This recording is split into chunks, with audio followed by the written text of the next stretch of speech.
есінен ауысқан, көктемнің әсер етті деп жатыр. Мүлдем олай емес. Мен соншалықты түсіп кетпеген шығармын жаратушының жолдамасын жеткізетіндей, Алла тағаланың жолдамасын жеткізетіндей.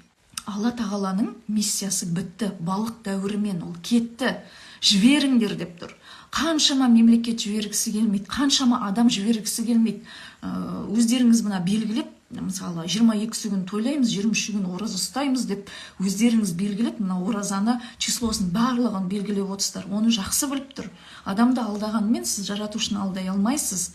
Алланы босатпай жатыр дейді. Алланың өзі ренжіп тұр. Оның жолдамасын мен жазғым келмеді.